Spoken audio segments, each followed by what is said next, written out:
Bismillahirrahmanirrahim. Alhamdulillahirabbil alamin. Allahumma shalli wa sallim ala sayyidina Muhammadin wa ala alihi wa sahbihi ajma'in, amma ba'du. Fa inna asdaqal hadits kitabullah wa khairal hadi hadi sayyidina Muhammadin sallallahu alaihi wasallam wa syarrul umuri muhdatsatuha wa kullu muhdatsatin bid'ah wa kullu bid'atin dhalalah wa kullu dhalalatin finnar. Subhanaka la ilma lana illa ma 'allamtana innaka antal alimul hakim. Rabbi shrah li sadri wa yassir li amri wa hlul 'uqdatam min lisani yafqahu qawli. Amin. Yang sama-sama kita hormati dan muliakan guru kita Ustaz Dr. Haji Asman bin Haji Abdul Rahim, Ketua Masjid Al-Istiqomah Ustaz Asmani bin Kiai Haji Abdul Rasyid Siddiq, Bapak-bapak, ibu-ibu hadirin jemaah yang dimuliakan oleh Allah Subhanahu wa taala. Alhamdulillah, sama-sama telah kita laksanakan kewajiban kita salat subuh secara berjamaah, dilanjutkan dengan hadir di majelis ilmu. Mudah-mudahan rangkaian ibadah ini diterima dan dilipat gandakan pahala oleh Allah Subhanahu wa taala. Melanjutkan pembacaan kitab An-Nasaihud Diniyah wal Wasaya Al-Imaniyah karangan Al-Habib Abdullah Al-Haddad. Bismillahirrahmanirrahim. Qala al-mu'allif rahimahullahu ta'ala anhu wa'lam anna az-zakata la tajibu illa fi malin mahsusin wa huwa an-nisabu min adh-dhahabi wal fiddati wa amwali tijarati wal hububi wat thimari wal an'am, wa kadzalika la tajibu illa fi waqtin mahsusin wa huwa al-hawlu bin nuqudi wat tijarati wal an'am wa indal hasadi biz zar'i was thimar. Wal wajibu qadrun mahsusun wa huwa rukul usri min an-naqdi wat tijarah wal usru min al-hububi wat thimar allati tusqa bi ghairi mu'tatin wa nisful usri billati tusqa bil mu'tah wa amma an-namu wa hiya al-ibilu wal baqaru wal ghanamu wallahu a'lam. Masih melanjutkan pembahasan kitab An-Nasaihud Diniyah wal Wasaya Al-Imaniyah pada pembahasan tentang kewajiban membayar zakat. Pengarang kitab ini menjelaskan wa'lam anna zakata la tajibu illa fi malin mahsusin.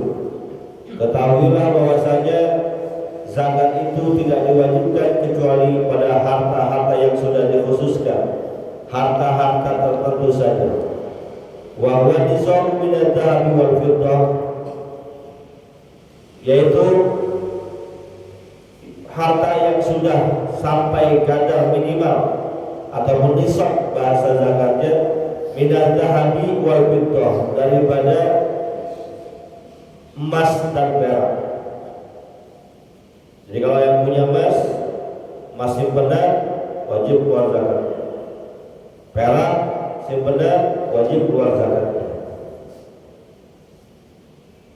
Wa amwali tijarah, harta perdagangan, yang punya bisnis perniagaan ada hitungan zakatnya. Wal hububi wat thimar, biji-bijian termasuk di dalamnya padi, beras. Wat thimar, dan juga buah-buahan, di antaranya anggur.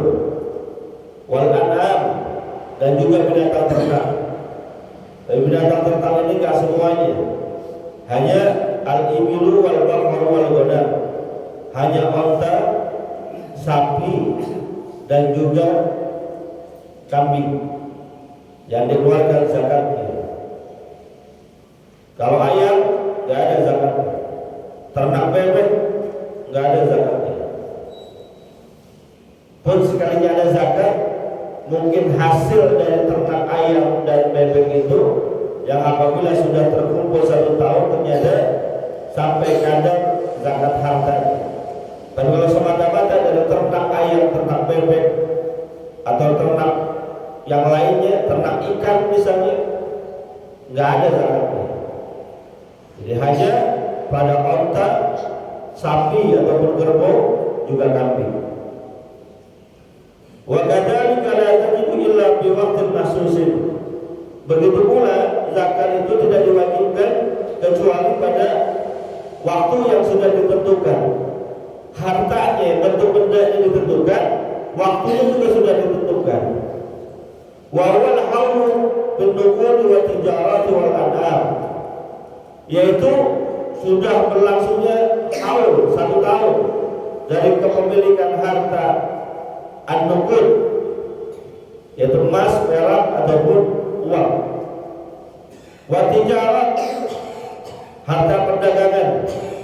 Wal an'am, binatang ternak. Jadi kalau sudah tahu memiliki barang-barang tersebut yang dimaksud dan sudah sampai kadar minimal mengeluarkan zakatnya, maka wajib bayar zakat.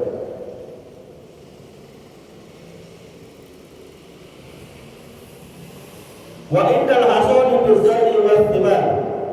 Sedangkan kalau untuk hasil persawahan ataupun buah-buahan itu bukan hitungannya tahun, tapi setiap panen. Kalau setahun panennya 2 kali, maka bayar zakatnya 2 kali. Kalau setahun panennya 1 kali, maka bayarnya 1 kali. Pokoknya setiap panen. Untuk hasil persawahan seperti beras dan lain sebagainya, ataupun buah-buahan, begitu juga.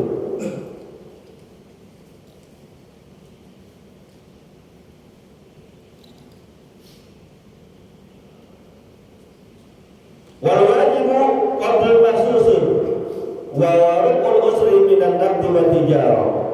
Dan kewajiban yang dikeluarkan pun sudah ada ketentuannya. Bukan semau kita. ataupun sekira-kira kita. Jadi hartanya berapa, sudah sampai 1 tahun, dikeluarkannya berapa, itu ukurannya sudah ada, jelas. Wa warubul usri minan naqdi wa tijarah, yaitu 2,5% dari mata uang ataupun emas, perak, rupiah, wa tijarah, dan juga perdagangan. Ya, kalau harta-harta mal itu 2,5%. Kira-kira aja dah. Kalau misalnya hartanya 100 juta, 100 juta udah masuk, karena zakat harta itu sama dengan emas, kurang lebih 85 sampai 90%. Ada yang mengatakan 85 gram, ada yang mengatakan 90 gram. Taruhlah yang gampang hitungnya 90 gram. Emas 1 juta. Berarti kalau punya duit selama setahun 90 juta, keluarin 2,5%. Ada duitnya 100 juta, ya kali 2,5%, 2,5 juta keluar.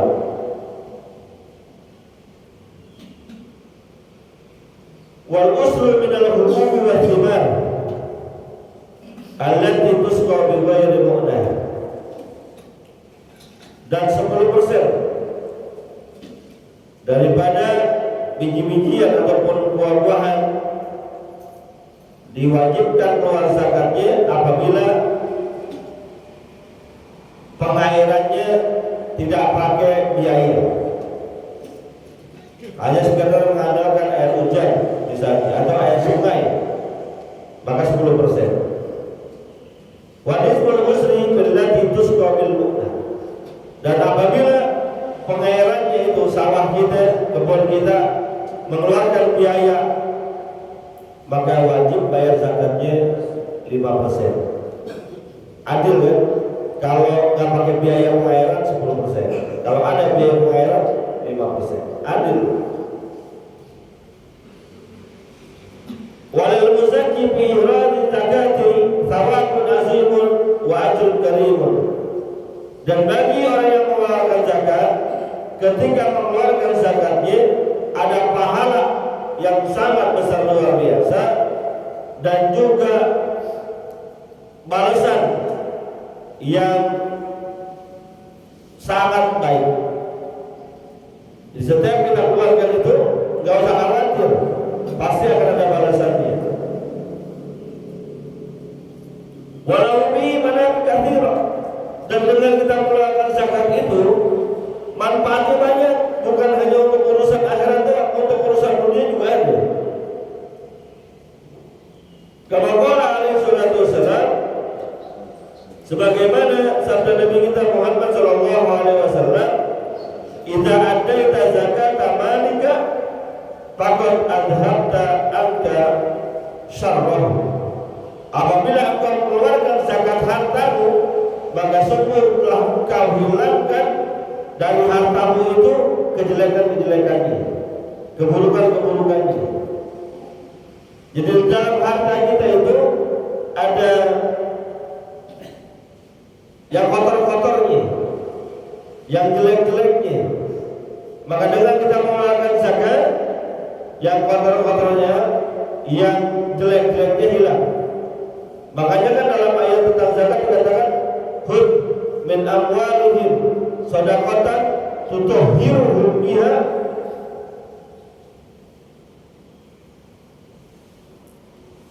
ambillah dari harta-harta mereka kewajiban zakatnya, tutahhiruhum biha, yang dapat tersucikan dia. Dengan mengeluarkan zakat, hartanya jadi suci, hartanya jadi bersih. Dan kita nggak tahu harta yang kita kumpulin, yang namanya peredaran uang itu pasti nyampur-nyampur. Ada yang haram-haram mungkin nempel dengan kita, dan kita nggak tahu dengannya. Kalau nggak tahu kan nggak apa-apa pada prinsip halal haram. Dan dengan zakat yang kita keluarkan, yang jelek-jelek, yang haram-haram itu terkeluarkan. Kecuali misalnya kita tahu itu benar-benar haram, ya udah buang. Kalau yang benar-benar haram, buang, tinggal. Tapi yang kita nggak tahu tersucikan dengan zakat yang kita keluarkan.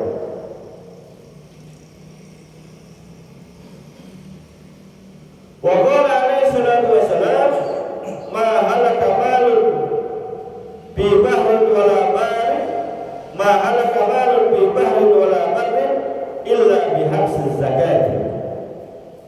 Tidak celaka, tidak binasa, tidak hancur harta di lautan walaupun dan di daratan illa bihabsiz zakat, kecuali orang tersebut menahan zakatnya. Jadi kalau ada orang yang nahan zakat, nggak mau ngeluarin zakat, siap-siap hancur hartanya, siap-siap binasa hartanya. Saya pernah mendengar sebuah cerita, ada di sebuah kampung itu, setiap mau panen padi selalu diserang hama. Padahal udah disemprotin, udah diobatin, udah tetap selalu dihajar hama. Kalau nggak hama tikus, sehingga sering gagal panen. Pakai cara apapun nggak kena. Akhirnya ditanya kepada seorang ulama, seorang kiai, ini kenapa nih? Apa jangan-jangan kampung kita dikerjain orang? Apa jawaban kiai itu? Gampang. Bayar ada zakatnya. Katanya mungkin nggak bayar zakat, coba bayar zakat. Ya kami nggak tahu apa kiai tentang zakat. Ya udah, dijelaskan Pak Kiai ini zakatnya begini. Setiap panen kalau dapatnya sekian, maka keluar zakatnya sekian. Akhirnya ditunaikan itu, dikerjakan itu apa yang telah disampaikan oleh Pak Kiainya dan membuahkan hasil. Panennya tak pernah gagal. Hama-hamanya tahu-tahu hilang aja, tikus-tikusnya tahu-tahu nggak ada aja. Nah itu hadis Nabi Sallallahu Alaihi Wasallam. Kalau harta dari keluarin zakatnya sudah sampai pada wajib zakat, tidak mau keluarin zakat juga, siap-siap hancur, siap-siap binasa. Entar hilang lah, atau tahu-tahu kadang-kadang ada kebutuhan yang di luar dugaannya. Pokoknya kita nggak keluarin dengan zakat, akan keluar melalui jalur lain. Maka mending bayar zakat karena hilang-hilang juga duitnya. Wa qala alaihi salatu wassalam, bersabda Nabi kita Muhammad sallallahu alaihi wasallam, hasinu amwalakum bizakati, bentengi harta-harta kalian dengan zakat. Wadawu mardakum bisadaqah, dan obati penyakit-penyakit kalian dengan sedekah. Jadi kalau kita keluarin sedekah, itu ternyata bukan pahala doang, sakit yang kita derita bisa disembuhkan. Ini Nabi yang ngomong, bukan saya.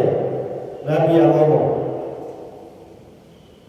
Karena as-sadaqatu tadfa'ul bala, sedekah yang kita keluarkan dapat menolak bala, menolak musibah, menolak celaka, menolak penyakit,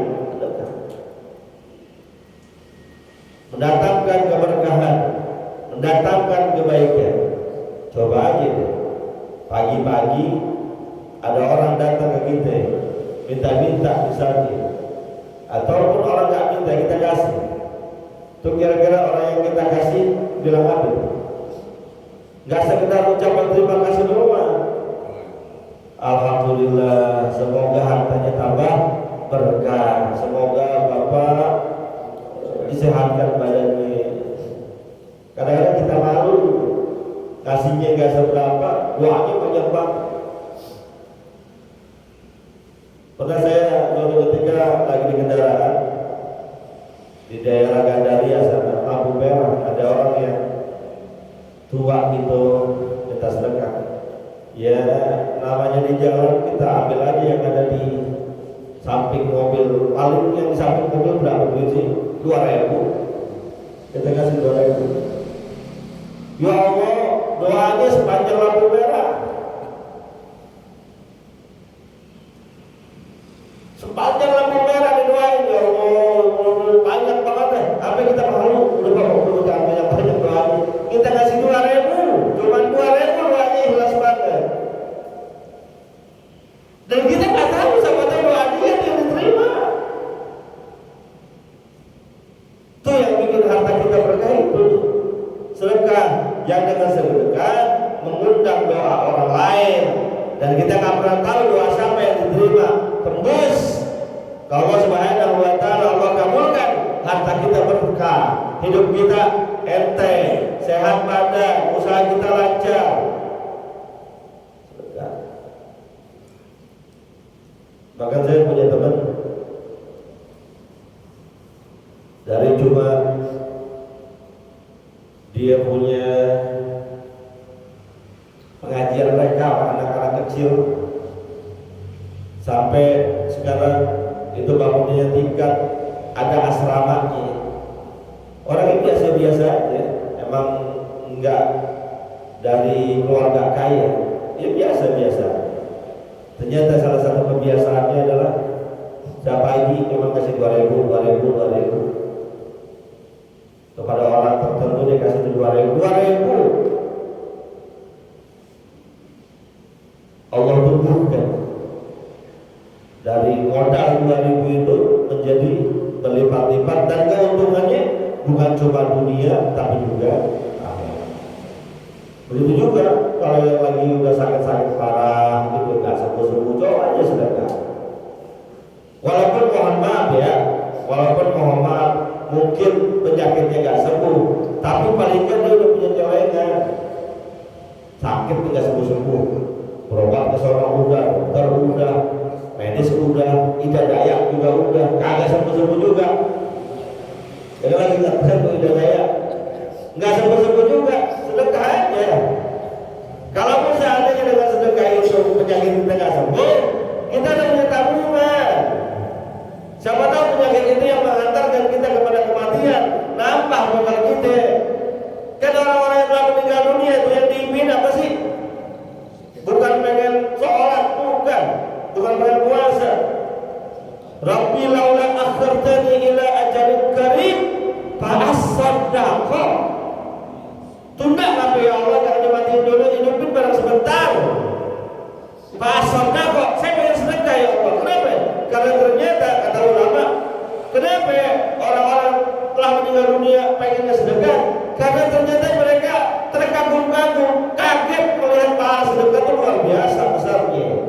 Sekarang aja emang gak enak, kita punya 10.000 keluarin, punya 20.000 keluarin, kan gak enak, berkurang apa yang ada di kantong kita. Ternyata yang berkurang itu Allah ganti pahala yang luar biasa. Keluarin sedekahnya.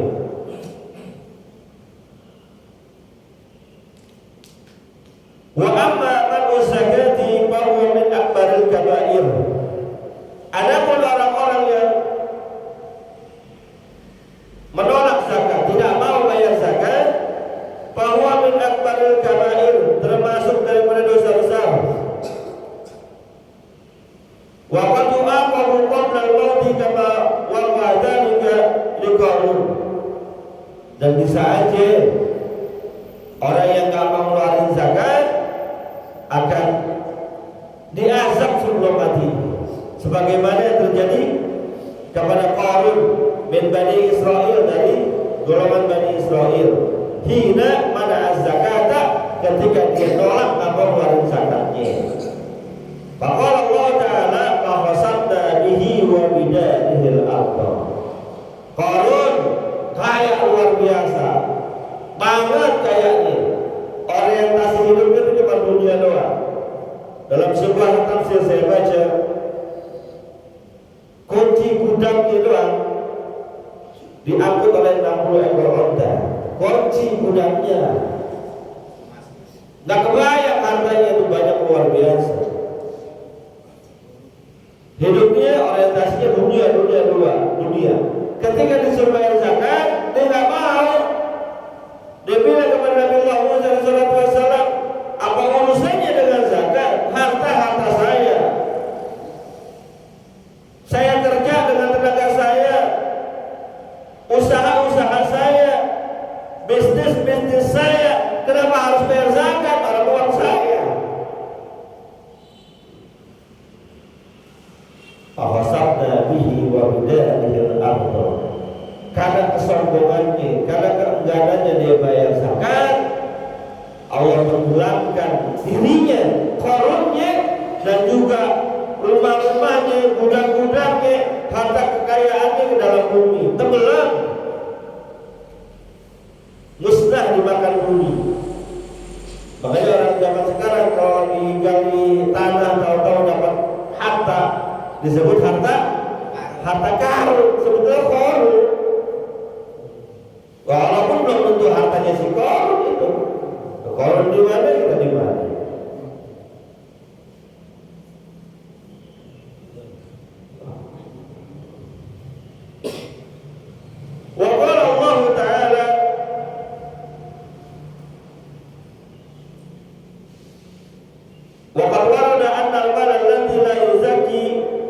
Yatamassalu bizalimi fi mawqifil qiyamati hayatun azimatun fayatuqu biha unuqahu. Dan telah ada riwayat yang mengatakan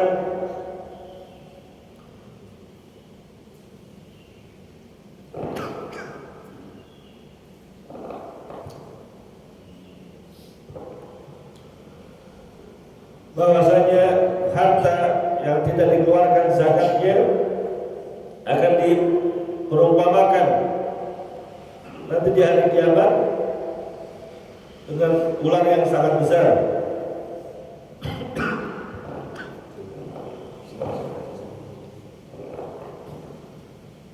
Yang akan melilit leher orang-orang yang nggak mau bayar zakat. Harta yang kita kumpulin, yang kita pelit dengannya, yang kita nggak mengeluarkan zakatnya, itu akan dibuatkan, ditafsirkan seperti ular yang akan melilit leher-leher orang yang nggak mau bayar zakat. Sayutawakuna ma bahilu bihi yaumil qiyamah, akan dilingkarkan, akan dibelitkan harta tersebut di hari kiamat. Siapa orang yang pelit? Jangan sedekah, zakat aja enggak, padahal zakat itu wajib.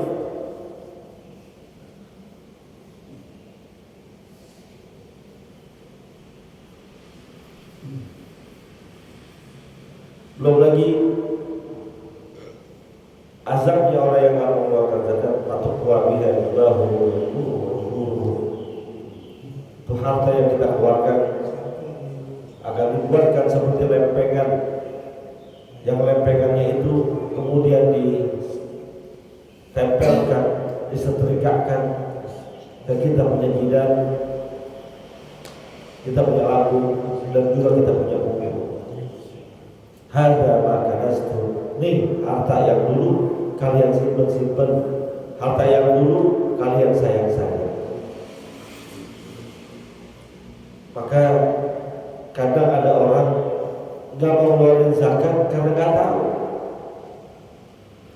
Saya pernah didatangi oleh orang beberapa waktu yang lalu. Dia bilang, Pak Ustaz, bagaimana ya? Kenapa ya?